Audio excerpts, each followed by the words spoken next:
ईद उल अजहा के तीनों दिन फर्जंदान इस्लाम सुन्नत इब्राहिमी की अदायगी करते हुए अपने जानवरों को ज़िबाह करते हैं और इसे 3 हिस्सों में तकसीम करने के बाद एक हिस्सा अपने इस्तेमाल में लाते हैं। अपने इस्तेमाल में रखे गए गोश्त को खराब होने से बचाने के लिए फ्रिज और डीप फ्रीजर में महफूज करते हैं और इसमें से वक्तन फवक्तन निकाल कर इस्तेमाल कर रहे होते हैं। ईद के दिनों में दस्तरखान पर गोश्त से बनी हुई अनवा अक़साम की चीजें रखी जाती हैं और बसा औक़ात जरूरत से ज्यादा गोश्त खाने से लोगों की तबीयत खराब हो जाती है और इन्हें इस पर मुसर्रत मौके पर हॉस्पिटल तक जाना पड़ जाता है। लिहाजा गोश्त का इस्तेमाल एतदाल के साथ करें ताकि आप इन मुबारक और खुशी के दिनों को सेहत और तंदुरुस्ती के साथ गुजार सकें। डॉक्टर यामीन का यौमिया गोश्त की मिकदार से मुतालिक मदनी खबरों से गुफ्तगू करते हुए कहना था, नॉर्मल ह्यूमन है उसकी जो रिक्वायरमेंट है दिन की वो ये कर सकता है कि 100 ग्राम तक मीट ले सकता है, 100 ग्राम तक आप मीट ले सकते हैं, गोश्त ले सकते हैं।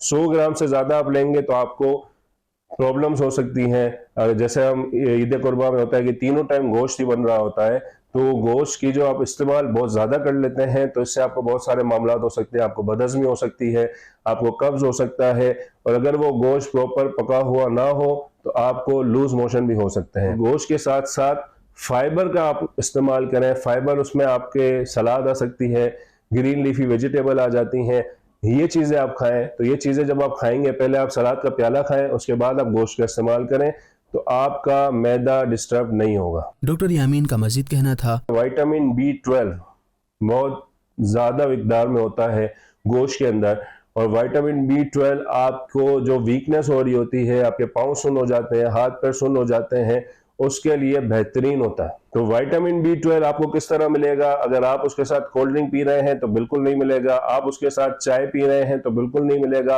आप उसके साथ कोई भी ऐसी चीज ले रहे हैं जिससे आपकी एसिडिटी बढ़ जाएगी। बहुत ज्यादा मसाला जात आपने डाल दिया तो एसिडिटी बढ़ेगी। जब एसिडिटी बढ़ती है तो विटामिन B12 की एब्जॉर्प्शन कम हो जाती है। तो कोशिश करें कि आप गोश्त जो है वो किसी कोल्ड ड्रिंक के साथ ना लें, किसी मशरूब के साथ ना लें और ऐसी किसी चीज के साथ ना लें जो एसिडिटी करवाए।